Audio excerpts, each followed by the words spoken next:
Assalamualaikum warahmatullahi wabarakatuh. Perkenalkan, nama saya Widya Mutiara. Di sini saya akan mempresentasikan yaitu pramusik terhadap kecintaan berbahasa Indonesia.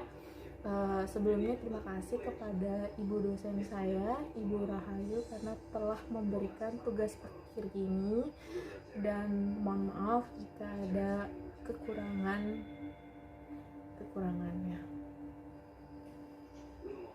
Di sini mungkin udah nggak ada lagi ya dengan musik, kan?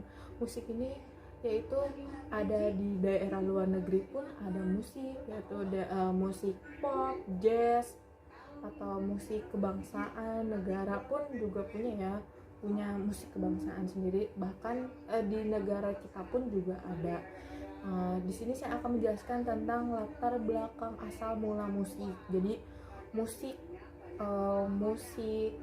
musik dulu, asal mula dulu, dan kenapa musik itu bisa ada di Indonesia. Di sini saya akan menjelaskannya. Jadi pertama-tama yaitu musik secara etimologi yaitu berasal dari kata Yunani mus, ya kan? Mus ini ada dalam mitologi Yunani, yaitu 9 dewi bersaudara yang menguasai nyanyian, puisi, kesenian, dan ilmu pengetahuan.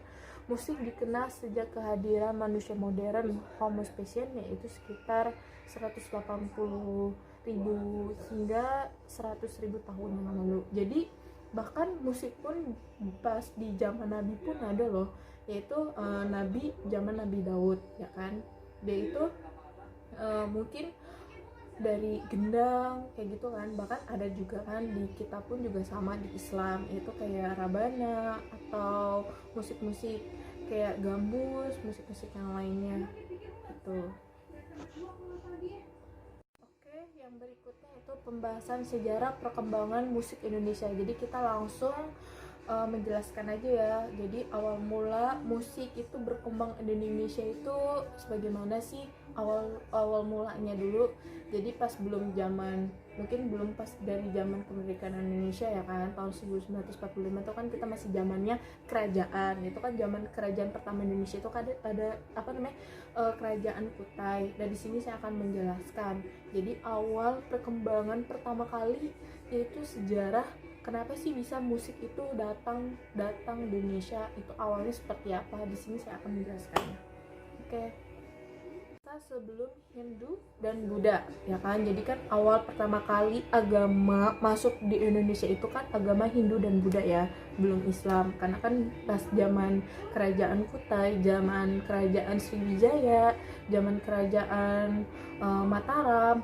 Nah, di sini saya akan menjelaskan yaitu awal perkembangan musik datang di Indonesia dari zaman kerajaan Hindu dan Buddha, sebelum Hindu dan Buddha. Oke, pada masa awal perkembangan musik di Nusantara, sebelum masuknya pengaruh Hindu Buddha, musik digunakan sebagai bagian dari kegiatan ritual masyarakat. Bahkan sekarang pun masih ada ya ritual-ritual masyarakat, ya kan, yang yang memakai musik. Jangankan zaman dulu, zaman sekarang pun juga sama. Orang nikah ada musik, ya kan, berupa dia bisa macam-macam. Ada musik yang berupa Islami, yaitu musik gambus atau musik Islam gitu ya. Terus dangdut, banyak macam-macamnya. Terus dalam beberapa kelompok, suara-suara yang dihasilkan oleh anggota badan atau alat tertentu dipercaya memiliki kekuatan magic. Mungkin ini untuk konteksnya itu lebih ke karena zaman dahulu, ya kan, karena zaman dahulu bukan zaman modern sekarang ini.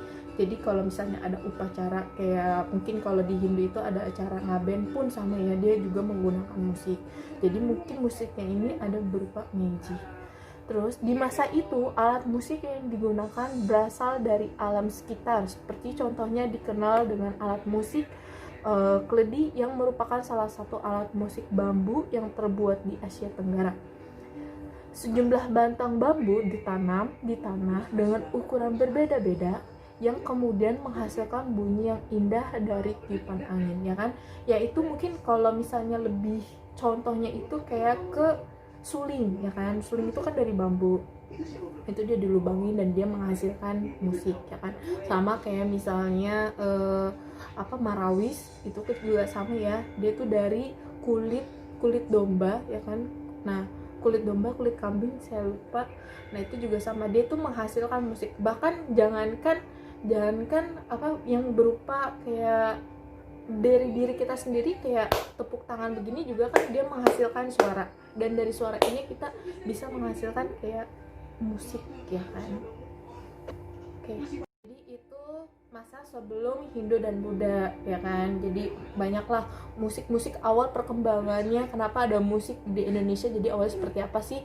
Nah itu, jadi awalnya tuh seperti itu. Jadi zaman dahulu itu menggunakan musik-musik itu untuk upacara-upacara tertentu atau adat-adat tertentu ya kan. Jadi dia itu menggunakan musik. Mungkin musiknya dulu dengan zaman yang sekarang itu berbeda, tapi suara yang dihasilkan hampir sama. Di sini saya akan menjelaskan masa setelah Hindu Buddha, itu musik, awal perkembangan musik di Indonesia ya kan. Jadi masa setelah Hindu dan Buddha, sejarah musik melalui candi di Jawa Timur ya kan. Ini contohnya ya. Nah, setelah masuknya Hindu ke Nusantara yang ditandai dengan berdirinya Kerajaan Kutai dan Tarumanagara pada abad 4, musik mulai masuk ke ranah atau ke kerajaan. Masa itu peran musik itu tak cuma sebagai bagian dari kegiatan ritual, namun juga menjadi bagian dari kegiatan-kegiatan istana, seperti menjadi hiburan untuk para tamu istana ya kan. Jadi mungkin hampir sama ya, dari dari kerajaan musik masuk ke Indonesia itu sama zamannya Nabi juga sama ya. Itu di zaman nabinya, zaman Nabi Daud, nabi-nabi yang lain pun juga sama, itu bisa menggunakan musik-musik. Mungkin kalau musik misalnya yang di Arab ya itu kan musik gambus, kalau di kita mungkin yang berbeda gitu.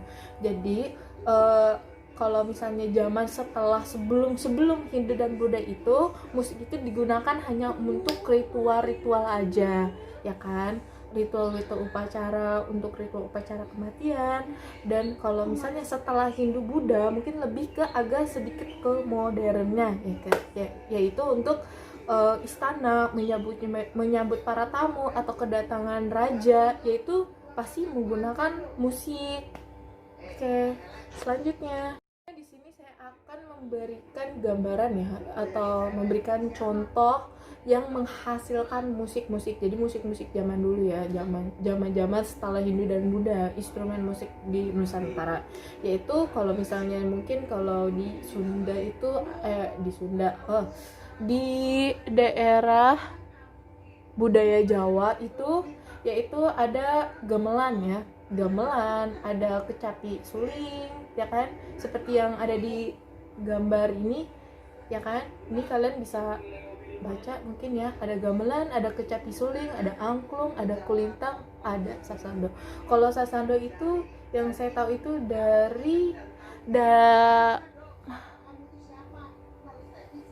saya lupa saya tahu ini cuma dari gamelan gitu. Kalau gamelan itu ya dari Jawa ya, dari Pulau Jawa. Terus ada angklung juga, ada kolintang, ada sasando. Musik di Nusantara, musik daerah atau musik tradisional ya kan. Di sini saya akan menjelaskan yaitu ciri yang paling menonjol pada musik ini terletak pada isi lagu dan instrumen yang digunakan. Musik tradisi memiliki karakteristik yang khas dengan syair dan gaya melodinya menggunakan bahasa dan gaya seni daerah aslinya.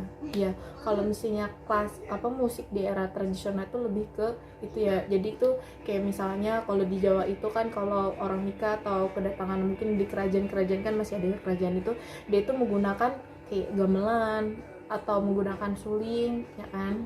Lebih ke tradisional ya, lebih ke daerahnya ya, dibandingkan bukannya zaman sekarang kan. Zaman sekarang kan lebih beda ya, itu ada piano ya kan, terus abis itu ada pianika dan lainnya.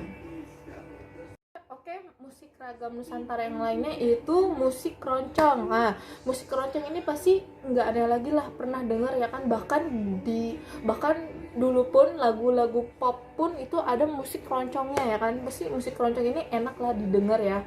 Lebih kayak ke pop, ada apa mungkin kalau sekarang tuh udah di aransemen ya, ada ke jazz-jazznya.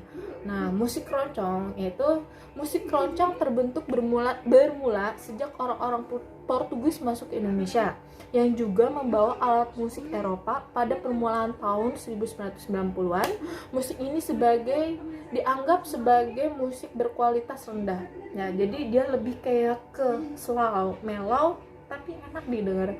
Mungkin semua musik yang ada di Indonesia itu enak didengar. Ya, oke. Selanjutnya ini pasti udah nggak aneh dengan musik dangdut. Nah, sekarang jangankan zaman sekarang pun dangdut itu udah banyak banget ya kan, dangdut. Mungkin yang saya tahu Rhoma Irama ya, itu musik dangdut tuh enak banget. Itu khas karena saya orang Sunda. Menurut saya itu kalau ada acara kawinan atau apa, itu dangdut itu udah lebih tenar banget ya dibandingkan kayak ke pop gitu ya. Mungkin kalau ke pop itu kayak orang-orang kayak lagi galau baru ke pop. Oke, di sini musik dangdut merupakan salah satu jenis musik danda yang populer sejak tahun 1970-an. Musik dangdut merupakan hasil kombinasi antara musik India dan musik asli Nusantara. Ciri khas musik ini terletak pada pukulan alat musik tabla yang menghasilkan bunyi dut. Ya kan? Dia kayak apa ya? Kayak gendang. Nah, kayak gendang gitu kan. Jadi kebanyakan tuh kalau musik dangdut itu ke gendang, ke suling. Pokoknya yang alat-alat musiknya tuh masih alat-alat musik tradisional dibandingkan yang musik sekarang, ya kan? Dibandingkan musik sekarang atau musik-musik lagu kebangsaan pun ada emang yang berupa dia menghasilkan dari kayak suling gitu kan. Tapi kalau misalnya dangdut itu lebih kayak ke tradisionalnya. Oke, next ya, musik perjuangan Indonesia ya kan. Kayak misalnya lagu kebangsaan Indonesia itu kan kayak berupa musik lagi ya. Nah, itu W.R. Supratman, dia menciptakan lagu, atau enggak Ismail Marzuki, lagu-lagu zaman dahulu, pahlawan. Oke, musik perjuangan. Ciri khas yang paling menonjol dari musik perjuangan adalah pada syair-syairnya, ya kan. Kalau saya itu mungkin kalau musik perjuangan dulu pernah ya waktu pas SD itu menyanyikan lagu Rindu Rasul. Nah, itu ada syair-syairnya ya, dan itu kayak dia ada puitisnya gitu, yang umumnya berisi tentang ajakan untuk berjuang, berkorban untuk tanah air, dan menumbuhkan nilai-nilai patriotisme. Irama musiknya cepat dan semangat, serta diakhiri dengan semarak, ya kan, kayak lagu kebangsaan Indonesia, atau enggak lagu Garuda Pancasila kan, Garuda Pancasila, akulah pendukungmu. Ya udah, maaf ya, saya suaranya nggak bagus-bagus banget. Next yaitu Indopop. Indopop adalah singkatan dari Indonesia Pop atau musik pop.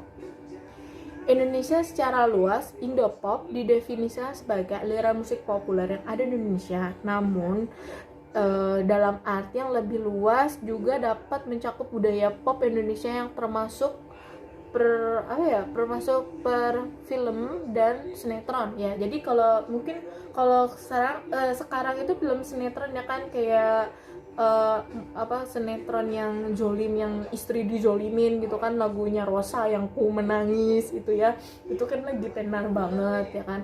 Atau enggak lagu-lagu dulu ya kan, kayak lagu-lagunya Sembilu, lagu Ella atau Isabella ya kan, itu lagu-lagu pop itu udah di popin ya. Jadi awalnya itu jadi awalnya itu dari berkembang zaman dulu ya kan, itu jadi musik itu hanya digunakan sebelum masa Hindu Buddha nih. Jadi awal musiknya dulu digunakan untuk acara, hanya acara ritual ritual-ritual zaman dulu kerajaan, acara upacara, acara adat gitu kan, upacara untuk kematian baru dimusikin, karena kan pada zaman itu kan Hindu Buddha. Nah setelah Hindu Buddha itu lebih kayak ke modern, dia menghasilkan berupa alat musik seperti sasando, suling, gamelan ya kan, terus kolintang, terus abis itu dan lainnya ya kan, suling ya. Nah terus abis itu baru dah tuh musik semakin lama itu dia semakin berkembang ya kan, dan di situ dia menghasilkan sebuah musik ya kan di Indonesia, yaitu dimulai dari musik daerah tradisional, abis itu musik dangdut, musik perjuangan, musik Indopop, musik roncong, baru dah tuh lahir dari situ. Oke, next. Memberikan contoh, jadi ini adalah orang yang ini pahlawan ya, jadi beliau menciptakan dari musik, yaitu dia menciptakan lagu kebangsaan Indonesia ya kan. Lagu pertama ini kebangsaan Indonesia, yaitu Wage Rudolf Supratman. Profesinya aslinya adalah seorang wartawan, penulis buku ya, mungkin dia kreatif ya, seniman sekali, dia penulis buku juga, dia wartawan juga, dan dia bisa menghasilkan sebuah lagu. Nah, cita-cita Supratman dan lagu Indonesia Raya. Supratman memiliki cita-cita untuk menciptakan lagu kebangsaan ya, keinginannya pun tercapai pada Kongres Partai Nasional Indonesia pada Desember 1928, di mana lagu Indonesia Raya ditetapkan sebagai lagu kebangsaan Indonesia. Ya. Jadi kesimpulannya, dengan demikian dapat ditarik kesimpulan bahwa pengaruh musik terhadap kecintaan dalam berbahasa cukup vital ya. Karena musik yang biasa kita dengarkan secara kontinunya atau untuk terus-menerus dan berulang-ulang memanipulasi otak kita untuk mengaplikasikannya ke kehidupan nyata ya. Kayak misalnya kita mendengarkan lagu pop, lagu kita di saat kita lagi galau, terus kita mendengarkan lagu galau, kita pun yang tadinya kita udah move on, udah udah seneng gitu kan, terus abis itu kita mendengar lagu galau, pasti kita ikut pun galau gitu. Jadi kita jangan mendengarkan lagu-lagu yang galau ya. Lagu-lagu lebih baik lagu-lagu dulu, lagu-lagu kebangsaan, lagu-lagu kebangsaan pas pahlawan, lagunya Cinta Rasul, atau lagu-lagu yang emang dia kayak sholawat ya, lebih bermanfaat kan. Sholawat itu kan juga kan sama menghasilkan musik juga ya kan. Jadi kan lebih untuk dari diri kita sendiri juga, doa. Persatuan dalam keberagaman yang ada di dunia, perlu adanya kesadaran untuk menanamkan rasa nasionalisme dalam diri sendiri. Sebagai generasi muda nih, salah satu cara untuk mencapai yaitu dengan cara mempelajari bahasa dan budaya Indonesia secara detail dan mendalam, serta menanamkan rasa kecintaan, kesenangan untuk mempelajari bahasa dan budaya Indonesia, serta menerapkannya secara baik dan benar. Karena dengan menerapkan bahasa secara tepat dan benar, maka akan mempererat negara Indonesia dari berbagai ragam budaya yang ada di dunia ini, serta dapat mempersatukan antar sesama bangsa. Terima kasih sebelumnya. Itu saja yang bisa saya dapat sampaikan, saya presentasikan. Mohon maaf jika ada kata-kata mungkin saya salah pengucapan atau kata-kata yang bahasanya itu belum terlalu formal banget ya, karena ini kan awal. Jadi terima kasih Ibu Rahayu, mohon maaf ya jika ada kata-kata yang salah saya ucapkan, saya minta kritik dan sarannya. Oke, wabillahi taufiq wal hidayah. Wassalamualaikum warahmatullahi wabarakatuh.